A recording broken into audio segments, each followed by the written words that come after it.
Strong DEI professionals are not being discounted because the work no longer matters. It is because many senior leaders are reacting to anxiety, legal uncertainty, political backlash, and public pressure without knowing how to distinguish performative DEI from strategic, credible DEI. They are basically freezing. After the Supreme Court's 2023 Harvard decision, many organizations pulled back, even those not directly affected by the ruling.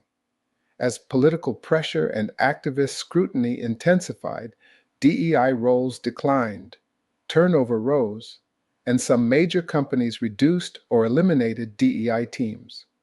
The more committed organizations often shifted language, adjusted structures, and reduced legal exposure without abandoning the work altogether.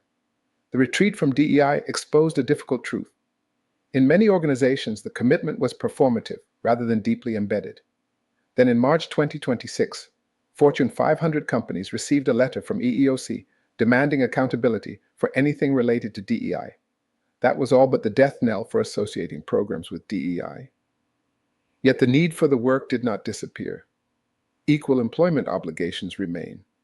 Talent management needs remain. And increasingly culturally diverse organizations still need leaders who can manage discrimination risk reduction while helping talent thrive. DEI expertise has long been misunderstood, and that misunderstanding is even more pronounced in today's climate. Many CEOs and presidents have not fully understood what the role requires, which leads them to underprepare, under-resource, or miscast the practitioner. A sociology professor with no practitioner training was suddenly asked to lead a new DEI initiative. A successful sales representative is placed in charge of a biotech company's diversity initiative because she is respected, trusted, and visible.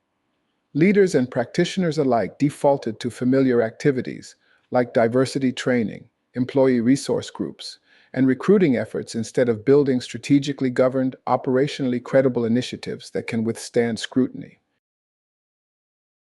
The backlash turned once championed DEI efforts into perceived legal and political risks. Organizations that embraced DEI performatively after the George Floyd protests were often the quickest to retreat. But even in organizations with longer-term commitment, HR and legal counterparts were too often the first to treat DEI expertise as a liability rather than an asset. That is a costly mistake. The strongest, best-trained professionals are precisely the ones who know how to align inclusion with organizational goals, legal realities, and operational credibility. The problem is not the strength or preparation of well-trained professionals. The problem is that their expertise is being misrecognized, especially when filtered through traditional risk lenses that do not fully understand the work. A major reason strong DEI expertise is being overlooked today is that many organizations want legally sound visibility without real organizational transformation. This is especially true of organizations that implemented DEI in response to the George Floyd protests. Public statements were issued, DEI roles were created, but internal policies, procedures, and power structures often remained unchanged. When backlash emerged, sidelining the DEI professional became easier than confronting the system itself. Even leaders who understood DEI's value were often caught between supporting the DEI expert and deferring to HR and legal counterparts, whose judgment was shaped by limited DEI expertise. Another reason DEI expertise is overlooked is that many decision makers still misunderstand the role itself. Effective DEI leadership requires training, first and foremost, including organizational change capability, conflict navigation, legal acumen, the ability to identify barriers to fairness, and data interpretation. Yet many organizations hire underprepared professionals who are then under-resourced and under-authorized to conduct their work.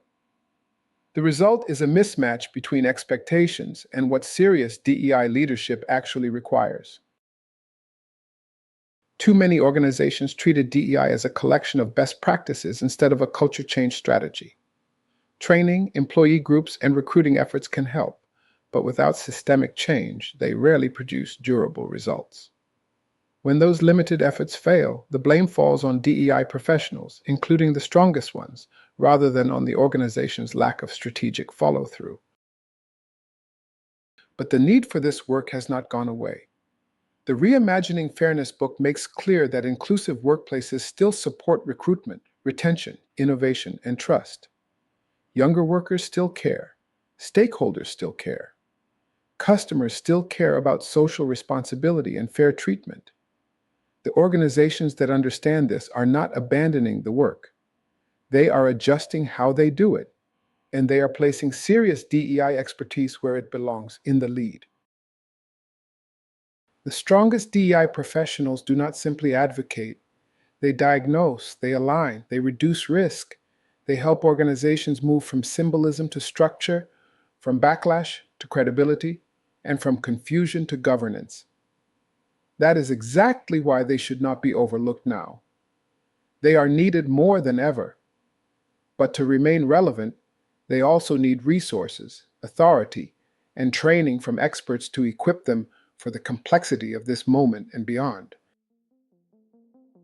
In this climate, the question is not whether DEI professional expertise still matters. That's been proven. The question is whether organizations are mature enough to recognize the kind of leadership this moment actually requires. The competitive edge belongs to those who can build inclusion with clarity, fairness, legal awareness, and strategic discipline, or what I call governance skills. Do not mistake real DEI expertise for political risk. Recognize it, resource it, and put it where it belongs, at the center of organizational resilience, credibility, change, legal team decisions, and governance. And for DEI professionals, this is the moment to ensure your training, strategic range, and governance capabilities are strong enough to meet the demands of what comes next. If you find this resource valuable, please consider learning more about our continuing education courses, certification training, and consulting and training services. Want to upscale your expertise?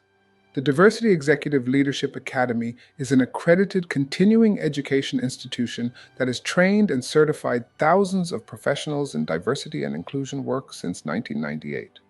Go to diversitycertification.academy to learn more. Also, buy the book that the training is based on.